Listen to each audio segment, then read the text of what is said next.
E até dentro disso, aproveitando que eu estou aqui com vocês que são analistas, dentro desses setores, né, do BEST, né, bancos, elétrica, saneamento, seguros e telecomunicações, vocês veem nomes assim que falam, nossa, isso aqui é uma baita de uma oportunidade? O pessoal quer saber qual é a nova Magalu da fase boa, né? Que Só que com agora dividendos a gente sabe que não é assim, talvez não exploda para não. cima, mas o que que vocês falam que, nossa, isso aqui as pessoas estão deixando passar e tá num preço que é incrível? Olha, acho que bancos, né? A gente sempre gosta de usar uma métrica, porque não é uma recomendação, obviamente, que a gente está falando aqui, mas é o preço teto. A nossa grande preocupação é não pagar caro por um ativo. Porque ao não pagar caro, o que que eu estou garantindo? Primeiro, um upside lá na frente. Segundo, um dividendo interessante para mim. Então, o preço teto ele é calculado baseado no 6% na nossa métrica, de 6% no mínimo aceitável ao ano em dividendos, né? Então, vamos lá. Santander, por exemplo, é uma que está custando agora abaixo de valor patrimonial. Fazia muito tempo que eu não vi isso acontecer. É um banco que geralmente sofre um pouquinho mais por conta da PCLD, porque ele é um banco essencialmente de varejo, né? Por outro lado, costuma ter ROIs bastante interessante, porque é uma carteira muito mais arrojada, vamos dizer assim, né?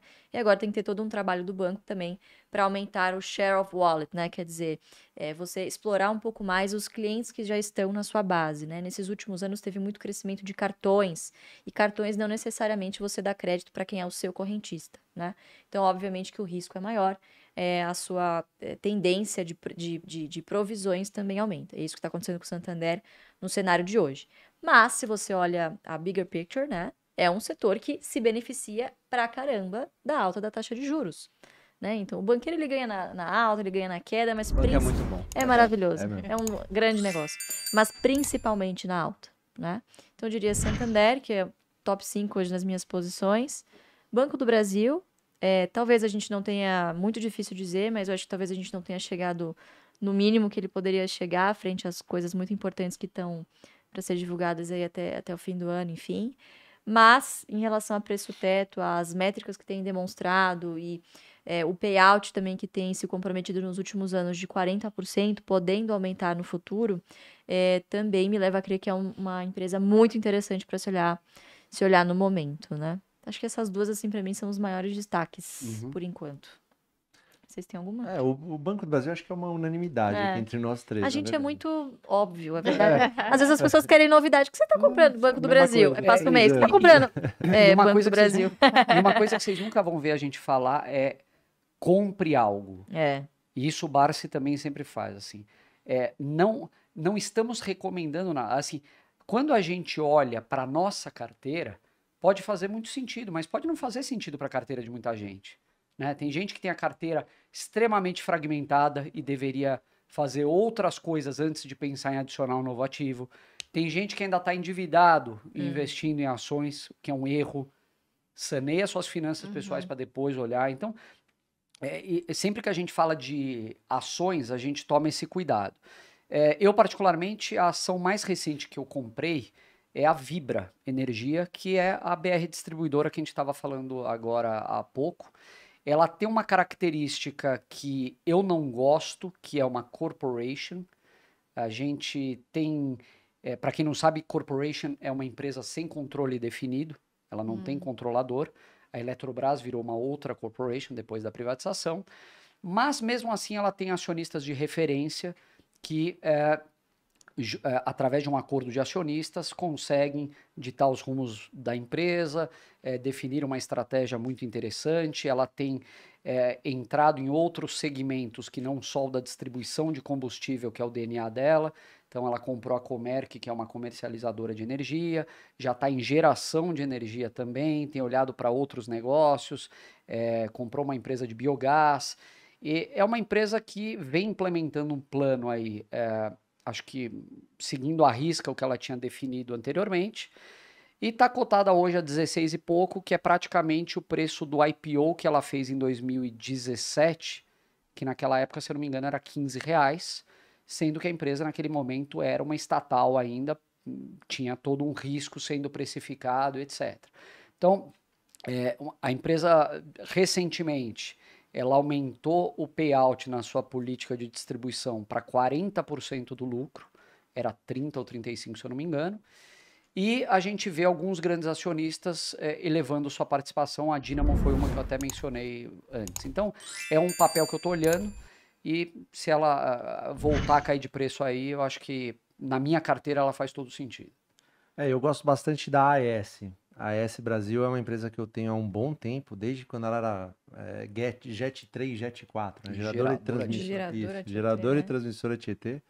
Depois virou Tiet 11 e hoje virou AES. É uma empresa que estava sendo cotada perto dos 19, 20 reais ano passado, hoje está abaixo dos 10. A empresa fez uma subscrição para fazer alguns projetos que eles tinham em mente de geração de energia limpa, né? E eu acho que as pessoas estão precificando de uma maneira errada. Essa própria subscrição, a própria AES Corporation, ela participou, o que é um belo sinal, né? A própria controladora está comprando as ações. Então, eu acho que isso vai fazer com que ela no futuro dê bons resultados. Agora, eu não sei se é uma empresa que talvez tirando o Banco do Brasil, que acho que é uma unanimidade e acaba pagando dividendos mais frequentes, por exemplo, uma Vibra ou uma AES, elas são empresas que pagam dividendos de forma um pouco mais espaçada. O Santander não, o Santander também é bem frequente. Então, assim, talvez as pessoas que estejam começando, que eu acho que é uma ampla maioria aí das pessoas que estão até nos assistindo, talvez seja mais legal para ela enraizar o hábito, preferir comprar empresas que paguem de maneira mais frequente, né? E você consegue fazer isso hoje. A gente fala de oportunidade, mas hoje no Brasil você consegue comprar ações que são de oportunidade e que ainda pagam bons dividendos. Ou seja, elas têm um upside e também pagam dividendos já automaticamente. O Banco do Brasil acho que é uma delas, né? Então, assim, a gente vê isso, cada um enxerga uma empresa num momento melhor e a gente tem um histórico com cada uma dessas empresas, né? Por isso que a gente está comprando, mas talvez essas empresas não sejam as melhores para você que está começando ou para você que está, enfim, tem um outro estilo de investimento, que a gente não julga nenhum tipo de estilo de investidor aqui, né? Então, acho que para mim, a AES, respondendo a pergunta, acho que é um bom negócio agora. Bom, e dentro de empresas que ainda não são boas pagadoras de dividendos, porque vocês têm essa cabeça de, olha, tem o dividendo aqui, mas tem empresas que estão crescendo e vão pagar bons dividendos. Vocês citaram que também gostam de colocar na carteira. Como é que vocês avaliam essas empresas? E teria um exemplo de alguma empresa de algum setor que vocês falam, nossa, essa daqui, ela não paga bem ainda, mas pelo que está acontecendo, ela vai ser uma ótima pagadora daqui a algum tempo. A gente pode falar de um caso que Taurus. aconteceu, que é a Taurus, né? É verdade. Esse é um caso, acho que emblemático, que inclusive também é uma das coisas que estamos comprando bastante, eu e Fê, principalmente. É um case de turnaround, na verdade, que tinha muito potencial de se tornar uma boa pagadora de dividendos, né? Primeiro, como você identifica isso? Você olha os pares. E os pares da Taurus são outras fabricantes de armas internacionais, né? Todas elas com pelo menos ali uma margem líquida de 20, 25% quando muito bem gerida, né? Então, legal, essa empresa bem gerida teria condições aqui de gerar, né, boas margens para pagar bons fluxos de dividendo. Segundo, foi uma empresa que teve uma mudança de controle. Então, ela tem um controlador definido, a CBC, que é uma empresa de cartuchos que entende do setor. E estava obstinada a capitalizar essa empresa e a transformá-la realmente numa potência, né? E terceiro, você tinha ali, obviamente, com tudo isso acontecendo, teve também algo que ajudou, não foi determinante, não foi né, enfim, o que determinou toda a história, mas você tinha ali toda uma narrativa que naquele momento era pró-armamentista, cada vez mais a gente discutindo esse assunto de você ter a liberdade de se defender, né? Então, muitas vezes as pessoas pensam na arma como uma coisa agressiva, quando, na verdade, ela tem que ser vista como um movimento de defesa, né? Qualquer outro instrumento na mão de alguém inconsequente acaba se transformando numa arma, né? Então, para todo mundo que me diz assim, poxa, mas você investe na Taurus, você não tem problemas éticos com isso? Não é ESG. Ou eu digo, você tem Ambev na carteira? Porque, assim, os grandes motivos pelo qual as pessoas sofrem acidente é a embriaguez. Então, teoricamente, você não deveria ter Ambev também na sua carteira, né? Então, obviamente que, claro que cada um tem o seu momento pessoal, enfim, mas a gente tenta distinguir essa coisa mais ética, né? E olhar para um negócio como um negócio, né? Então, a gente viu muito potencial nisso lá atrás, de 2017 para 2018, quando todas essas mudanças estavam acontecendo ao mesmo tempo, né? E tinha ali também um componente muito importante, que era o de retomar a confiança no produto. Então, a Taurus, ela era conhecida como uma arma que dispara sozinha. Então, imaginem vocês, né? Então, foi de fato, assim, um investimento bastante polêmico que a gente fez na época, mas que, né, a gente olhou para todos os fundamentos e falou, bom, isso aqui tem uma grande chance de dar certo, mas tem uma grande chance de dar errado também. E é aquilo. Se der errado, a única coisa que vai sair machucada aqui é o ego, porque eu coloquei ali um montante que não ia, primeiro, não ia parar o meu fluxo de investimentos nas minhas empresas previdenciárias e não ia, obviamente, me levar a um risco de ruína, de falência. Por outro lado, se desse certo, tinha um upside tão grande pela frente que poderia multiplicar esse capital muitas vezes, né? E, de quebra, ainda pagar bons dividendos, né? Então, é o típico case assim que a gente costuma olhar e que é muito raro, é difícil você encontrar essas boas oportunidades sempre, né? Empresas que estão se reestruturando. E é isso geralmente que o investidor procura.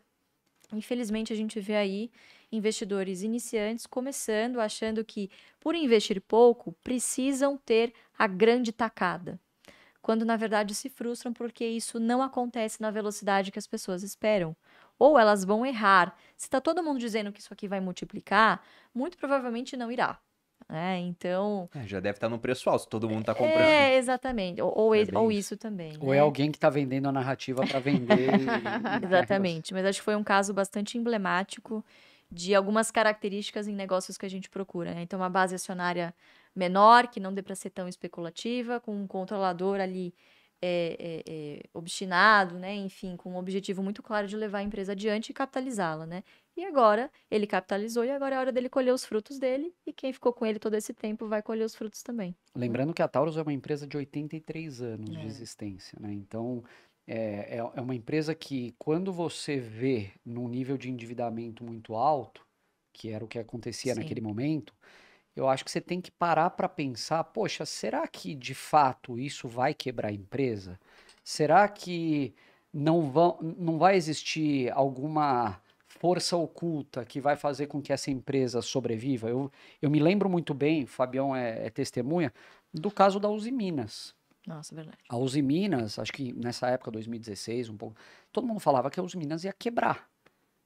E, poxa, se a Uzi Minas quebrar, é um problema sério para o Estado de Minas Gerais, para os bancos credores, para os funcionários que têm seu fundo de pensão lá construído ao longo dos anos. Então, geralmente a gente gosta, além de ser contracíclico, né, olhar, quando todo mundo fala que a bolsa tá ruim, é a hora que a gente está olhando com mais carinho, a gente gosta também de ir mais a fundo em relação às manchetes do jornal. Quando você simplesmente lê uma manchete sem interpretar, sem pensar o que está... E eu acho que essa, inclusive, é uma das grandes virtudes do Barsi. Eu vi isso acontecendo, não foi uma nem duas, foram algumas vezes, que ele lê aquela notícia e se questiona, pô, será que isso realmente é verdade? Ou né, esse cara aqui está falando bobagem, porque tem tais e tais fatores que ele não avaliou. Então, quem consegue olhar dessa forma e gasta a sola de sapato para fazer isso, porque dá trabalho, né? Você vai ter que ir mais a fundo, vai ter que ligar para o RI, vai ter que participar de call com o investidor, vai ter que visitar a fábrica, mas é quem pode colher os frutos, porque você vai ter uma vantagem em relação à percepção geral do mercado. Você vai ou acreditar ou desmontar aquela narrativa que foi criada. Né?